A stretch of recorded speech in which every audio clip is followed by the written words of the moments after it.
Shalom, peuple de Dieu. Salut à tout le monde. Tu es la bienvenue sur ma chaîne Krazela Street TV. Si tu es là pour la première fois, s'il te plaît, n'oublie pas d'aimer la vidéo. N'oublie pas de t'abonner à cette chaîne. Et la raison pour laquelle tu dois faire ça, c'est pour soutenir la chaîne. C'est pour nous aider à rester ici et à donner nos témoignages pour fortifier quelqu'un, soutenir story time. I'm now here to tell the story, and the story will be about me. Je suis là encore pour vous parler, pour vous raconter. Moi, c'est ma prière pour nous, pour qu'on puisse faire des choses, pour qu'on puisse vraiment plaire à Dieu, pour qu'on puisse vraiment ressembler à Christ, pour qu'on puisse vraiment, que les gens puissent nous pointer de doigt, qu'on ne puisse pas faire pour les gens, mais qu'on puisse faire quand Dieu reste sur son trône et nous regarde, qu'il soit fier de nous. Alléluia. Alors ça, c'est mon message d'encouragement.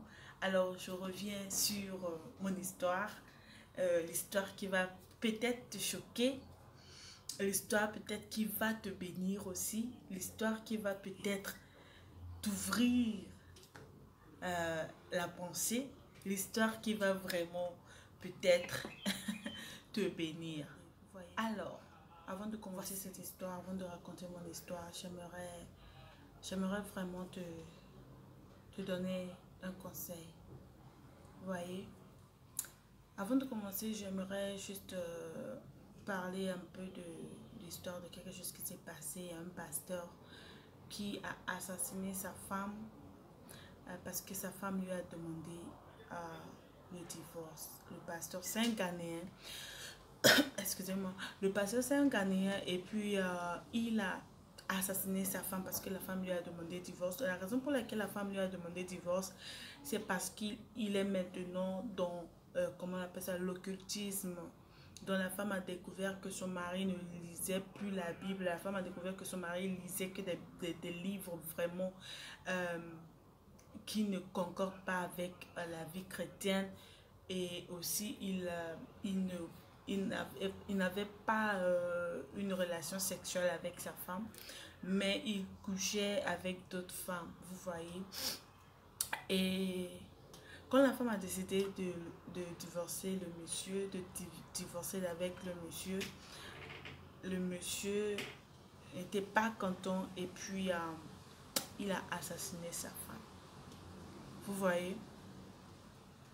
Et quand j'ai vu cette histoire, je me suis dit, pourquoi est-ce que nous continuons de blasphémer le nom de Dieu? Pourquoi est-ce que tu te dis chrétien, mais tes actes ne prouvent pas que tu es chrétien? Pourquoi?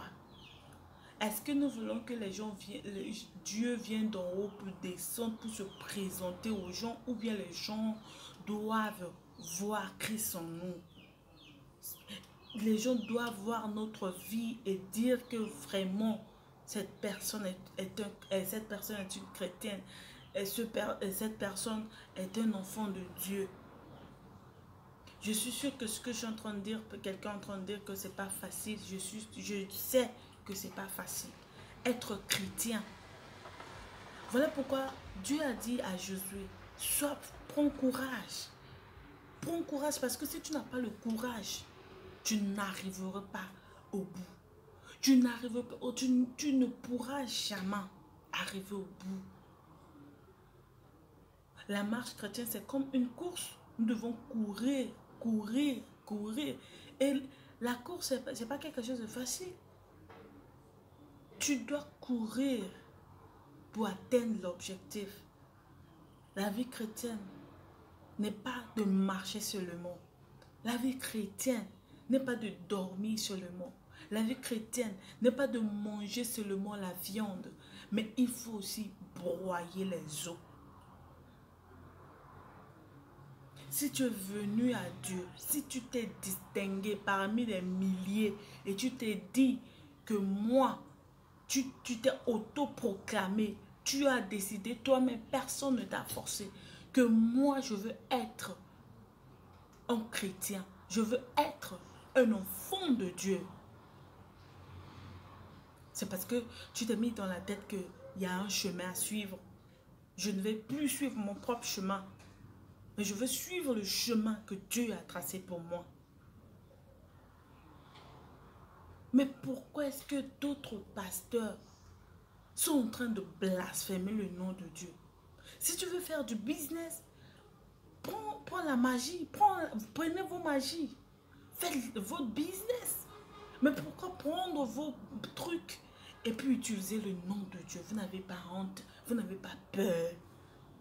Un Dieu invisible que vous ne voyez pas, vous n'avez pas peur. Vous n'avez pas peur d'un Dieu qui a fait des grandes choses au temps de Moïse, au temps des enfants d'Israël, au temps de Josué, au temps de Joseph, au temps d'Abraham. Ah, vous n'avez pas peur. Prenez votre truc. Prenez la magie. Faites vos business. Ça là, ça va rien nous dire. Ça la fait, vous allez rendre compte de ce que vous avez fait ici-bas. Mais pourquoi prendre le nom de Dieu et blasphémer? Utiliser le nom de Dieu en vain. Utiliser le nom de Dieu pour des gains matériaux. Utiliser le nom de Dieu. Ce que Dieu ne vous a pas dit, vous dites que Dieu vous a dit. Ce que Dieu ne vous a pas montré, vous dites que Dieu vous a montré. Alors je suis venue t'encourager, toi qui me regardes. Ne sois pas focalisé sur quelqu'un, mais que sois focalisé sur Dieu. Sois focalisé sur Dieu. Respecte Dieu. Honore Dieu. Obéis à Dieu. Honore Dieu. Il y a beaucoup de gens maintenant qui honorent leur pasteur, qui vénèrent leur pasteur. Mais à la maison, ils font d'autres choses. Ils font des choses vraiment qui n'est pas digne d'un enfant de Dieu. Aimons Dieu. C'est l'amour qu'on a pour Dieu là, qui va nous pousser à respecter Dieu. Qui va nous pousser vraiment à obéir à Dieu. Qui va nous pousser aussi à ressembler à Dieu. Un chrétien, c'est celui qui vit comme Christ. C'est pas facile.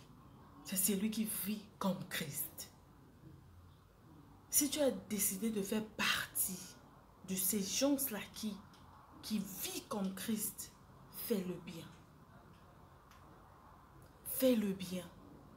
Ne mets pas un pied dedans et ne mets pas un pied dehors. Fais-le bien. Fais-le pour toi. Fais-le pour ton salut. J'ai l'habitude de dire souvent que quand une personne meurt, il y aura, même si les deux amoureux meurent, on ne va jamais les mettre dans la même cercueil. Tu auras pour toi, l'autre aura pour lui. Alors pourquoi est-ce que tu fais les choses pour plaire à ton prochain? Pour plaire à l'être que tu vois. Et tu désobéis à un Dieu que tu dis que tu adores, que tu ne vois pas, mais tu l'honores pas. Et tu désobéis à ce Dieu-là. Bien-aimé, il est temps qu'on puisse prendre notre vie chrétienne au sérieux. Notre marche chrétienne au sérieux. Fais tout pour la gloire de Dieu. Même si les gens pensent que tu es insensé, même si deux fois les gens te prennent pour acquis, même si deux fois les gens pensent qu'il n'y a rien qui fonctionne dans ta tête, mais fais-le. Dis-toi que je fais tout pour la gloire de Dieu. Et je ne fais pas les choses pour plaire à quelqu'un, mais je fais pour Dieu. En étant, alléluia, enfant, vous voyez, on ne comprenait pas réellement la vie chrétienne. Et la Bible aussi a dit que quand nous étions comme des enfants, nous parlons comme des enfants. Mais quand nous grandissons, nous devons parler comme des personnes matures. Je pense que beaucoup d'enfants vont à l'église avec leurs parents, je peux dire, juste parce que les parents vont dans cette dénomination. Voilà pourquoi les enfants vont là-bas. Et c'était mon cas. C'était mon cas. Bon, ma vie, comme je l'ai dit dans la vidéo précédente, si tu n'as pas encore vu la vidéo, tu peux aller voir mon enfance et puis la perte de ma maman, tout ça. Tu vas voir certaines vérités là-bas. Donc, j'étais entre ma mère et mon père, vous voyez. Donc, quand je suis avec mon père, je vais à l'église. Je vais là où mon père prie. Et quand je suis avec ma maman, je prie là où elle prie. Donc, c'était un peu compliqué pour moi. Donc, j'allais à l'église comme tout le monde. Et j'étais dans la chorale comme tout le monde. Mais ma tête était ailleurs parce que je savais même pas ce que je faisais.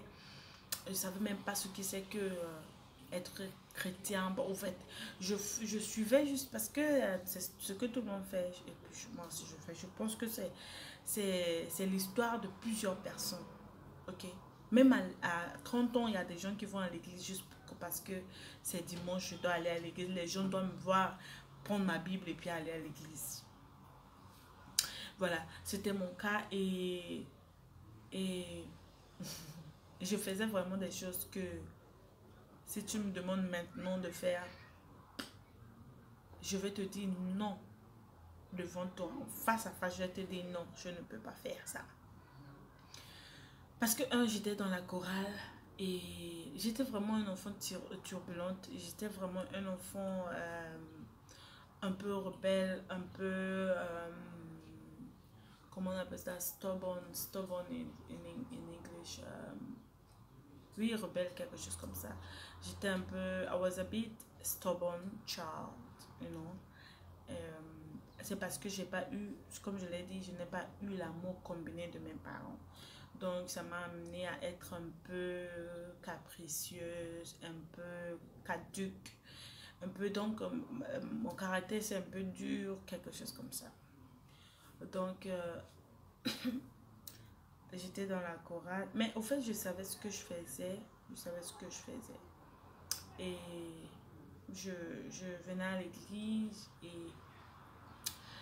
mais ce que je faisais là, il n'y avait personne pour s'approcher de moi, pour dire que la vie chrétienne c'est ceci, c'est cela, c'est ce. Bien qu'on va à l'église, bien qu'on écoute des prédications, mais ça rentre, ça sort. Ça rentre, ça sort. Ah, c'est la vérité. Il y a quelqu'un qui est en train d'expérimenter cela. Ça entre et puis ça sort. Quand je finis à l'église comme ça là, et puis la prédication sort ici, depuis que toi-même tu fais ce que tu as fait. Parce que je me rappelle bien, il y a des prédications, j'ai reçu des prédications qui m'ont touché et je me suis levée. You know, à l'église, il y a des gens qui se lèvent et puis qui disent qu'aujourd'hui je décide de donner ma vie à Jésus. C'était une répétition pour moi. C'était une répétition. Donc, un pasteur est venu prêcher. Il va dire qui veut changer sa vie, qui veut ta. Je vais me lever, on va prier pour moi. Mais laisse-moi te dire que le lendemain, je vais aller faire pire que ça. Je buvais. J'étais vraiment éloignée, je peux dire. J'étais vraiment en Égypte. J'étais vraiment en Sodome et Gomorrhe. Voilà pourquoi j'ai l'habitude de dire que si on est en train de faire ce qu'on fait aujourd'hui, c'est pas parce qu'on est parfait que toi. C'est pas parce on est plus saint que toi. Non, c'est parce que Dieu nous a pris de quelque part. Et nous, on ne veut pas que tu restes là-bas. Parce que là-bas, tu n'auras même pas de trophée. Tout ce que tu es en train de faire là, la boisson, les femmes, les hommes, tout le mensonge, truc, tu n'auras pas de trophée, je t'assure. Ce que tu es en train de faire là, tu es en train de te détruire toi-même. La Bible dit ça. Que deux fois, on fait des choses, on pense qu'on est en train de détruire quelqu'un, on pense qu'on est en train de faire du mal à quelqu'un. Mais on se fait du mal à nous-mêmes. L'argent que tu pouvais prendre pour investir quelque part, tu prends ça, tu bois seulement comment la boisson. Je sais pas, c'est de l'eau mélangée avec citron, quoi que, je sais même pas. Tu bois jusqu'à... Et puis après, ta tête là, ça commence à tourner. Tu parles n'importe comment. Après, tu pisses sur toi. Après, tu dors jusqu'à... Et puis le lendemain, tu te lèves. Il y a des gens qui boivent. Il y a des gens qui boivent. C'est une répétition pour eux. Ils boivent aujourd'hui, demain, après-demain. 24 sur 24. Et ils n'ont rien. Ce sont des fonctionnaires, mais ils n'ont rien. Ils n'ont même pas de maison. Ils n'ont rien, absolument. Tu es en train de te détruire toi-même. L'argent que tu pouvais prendre pour faire quelque chose, tu es en train de... tu te auto-détruis toi-même. Tu es en train de forniquer, chercher des femmes par-ci, par-là. Pendant ce temps, tu es en train de prier pour ton mariage. Tu es en train de détruire qui? C'est pas ton corps. Parce que le vrai mari que Dieu a préparé pour toi là, il va venir et puis tout est gâté. La vraie femme que Dieu a préparée pour toi là, il va venir, tout est gâté.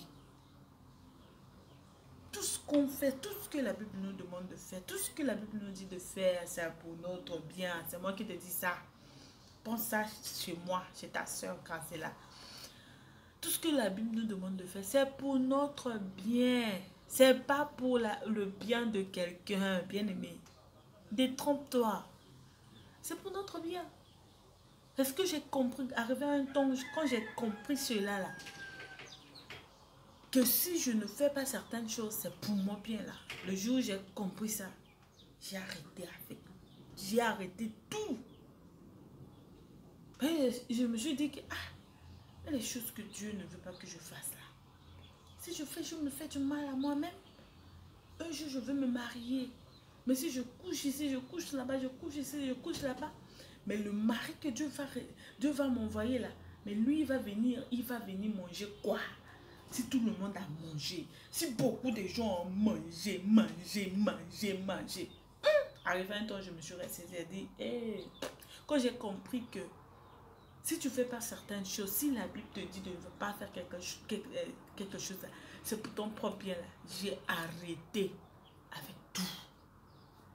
Chercher homme, j'ai arrêté. Boisson, j'ai arrêté. Mensonge, escroquerie. Eh oui, tout ça là, comptez-moi dedans. Vol, tout ça, comptez-moi dedans.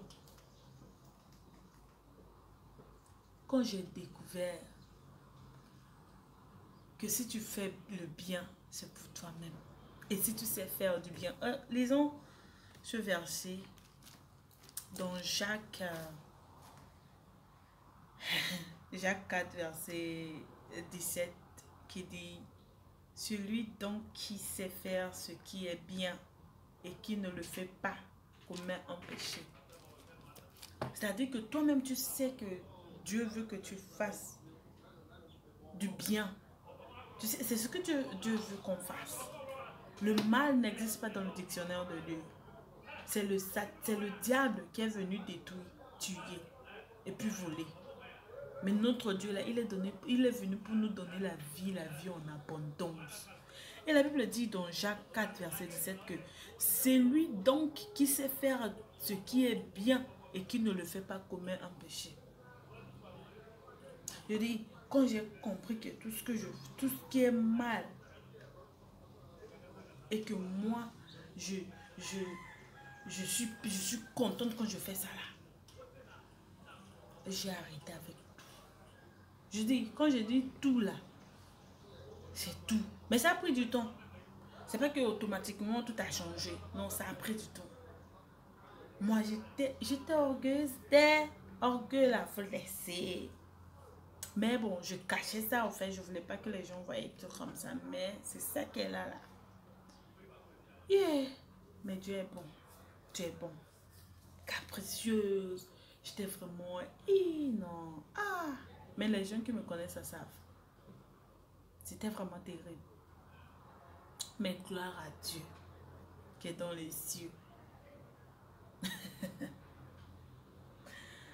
je peux vous dire que quand tu es dans la relation avec certaines personnes, puis après, quand tu commences à devenir encore plus belle, tu commences à t'exprimer avec de vraiment... Ils reviennent te dire, mais c'est comment, hein? Ben, Mais je dis, le jour où j'ai découvert que si je fais du bien, là, si ce que Dieu me demande de faire, je le fais pour mon... Si je le fais pour mon bien, là. Je dis, I don't have time. Je dis que je n'ai pas le temps pour ça. Je vous assure. Je dis ça, bah, bah, bah. Quand tu m'invites là, essaie même pas de me donner ta boisson parce que tu m'impressionnes pas et tu m'influences pas. Il y a quelque chose, il y a certaines choses que les chrétiens, nous, on doit prendre au sérieux. Ne laisse personne t'influencer. Il y a quelque chose dans la Bible qui dit que personne ne méprise ta jeunesse. C'est-à-dire que tu dois être au contrôle de ta vie. Personne ne doit mépriser ta jeunesse. Non, à part Dieu là, personne. Dieu ne peut même pas te mépriser. Mais les hommes là, tes amis là, qui vont te dire que non, si tu fais pas ça là, tu es faible. C'est eux-mêmes qui sont des faibles. Parce que toi, si tu fais du bien là, tu es une bonne personne. C'est tes amis là, ils sont des faibles. Ils veulent que toi aussi tu deviennes faible comme eux. Parce que eux, ils n'ont rien dans la tête. Ils trouvent leur argent, c'est pour boire, boire, boire, boire, boire. Ils trouvent leur argent, c'est pour chercher femme, femme, femme, femme, femme, femme, femme. Je dis, quand j'ai su, je répète encore, quand j'ai su que ce que Dieu me dit de faire, et si je fais ce que Dieu me dit de faire, c'est pour mon propre bien là, bien aimé. J'ai arrêté. Oh. Voilà moi aujourd'hui. J'ai arrêté. Toi aussi, tu peux prendre la même décision. De dire, en tout cas de faire une introspection. Comme moi, comme ta pauvre soeur. Fais-le. Fais cette introspection. Et dis-toi que vraiment, tout ce que je suis en train de faire, je suis en train de voler l'argent des gens. Je suis en train de mentir aux gens. Tout ça là, toutes les choses que tu fais là, ça va retourner contre toi. Tôt ou tard. Oui. La Bible déclare que l'homme moissonnera ce qu'il a semé.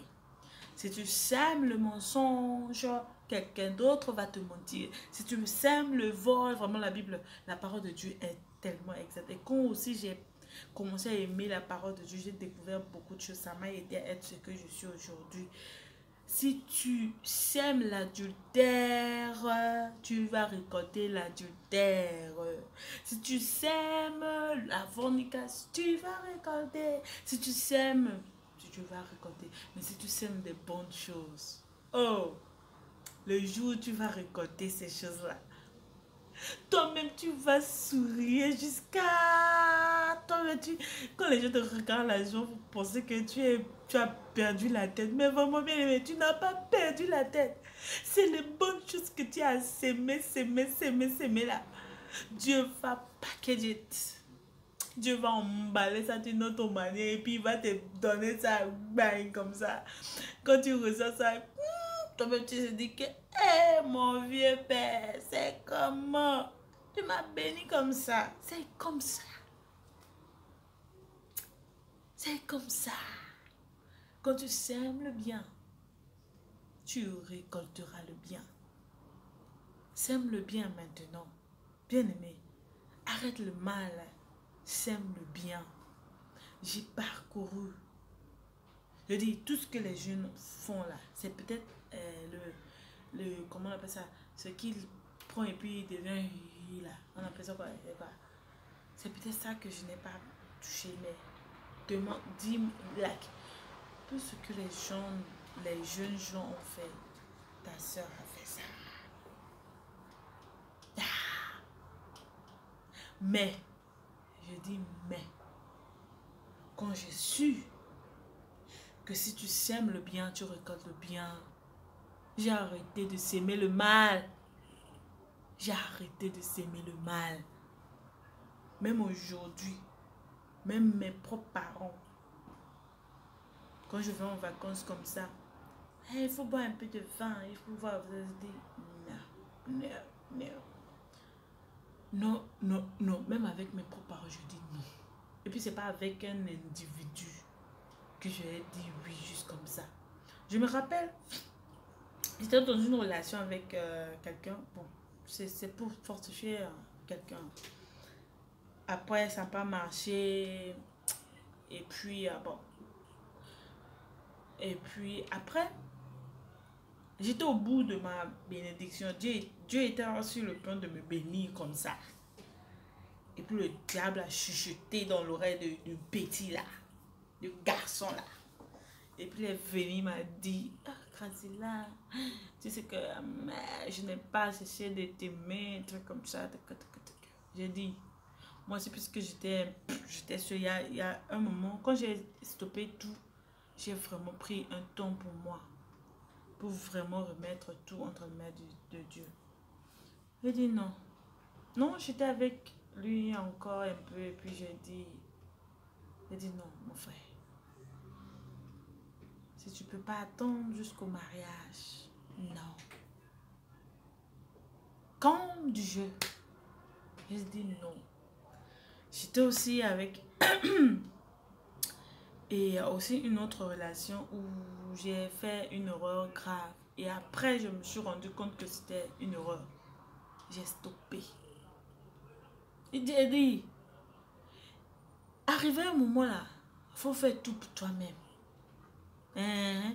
Faut essayer de plaire à toi-même d'abord. Il faut t'aimer. Parce qu'elle avait dit, hein? Aime-toi et puis aime ton prochain aussi. Il n'a pas dit d'aimer tes prochains avant toi. Tu dois aimer tes prochains comme toi-même. De la manière dont tu t'aimes là. C'est là que tu peux aimer quelqu'un d'autre. Parce que toi-même, si tu ne t'aimes pas, tu es en train de te mépriser toi-même. Tu vas mépriser les autres. Il faut t'aimer. Arrivé un moment, il faut prendre des décisions caduques. Oui. Si tu n'es pas cette relation-là, elle n'est pas nourrissante. Cette relation est vraiment, et comment on appelle ça, difficile. Sors dedans. Sors dedans. Je dis, sors dedans. Dis non au gars là. Dis non à cette femme là. Il va même pas te tuer. Aïe. C'est toi, c'est la relation là. C'est toi-même, tu es dedans. Et puis quoi là, c'est pour toi. Sors dedans. Sors. Sors. Si tu fais pour la gloire de Dieu, là, Dieu va te bénir. Et puis ta bénédiction, ça va même pas tarder.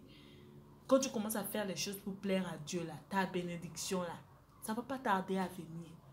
Dieu va dire, pam, oh mon enfant, you made me proud. I have to bless you. Mais Dieu va se dire que, oh, tu es ma fierté. Je vais te bénir. Quand tu fais les choses pour Dieu, Dieu te jette des bénédictions seulement. Il te jette la bénédiction si tu fais tout pour sa gloire. Alléluia. Alors, voici mon histoire, mon petite histoire. Et j'espère que tu as aimé. J'espère que ça t'a touché. Et puis, donc, merci pour le partage. Merci d'aimer. Merci aussi de t'abonner à cette chaîne. On se dit certainement à la prochaine. Que le Seigneur nous bénisse. Fixons nos yeux sur Dieu. Lui seul est la source de notre vie. Alléluia. Shalom, shalom, bien-aimés.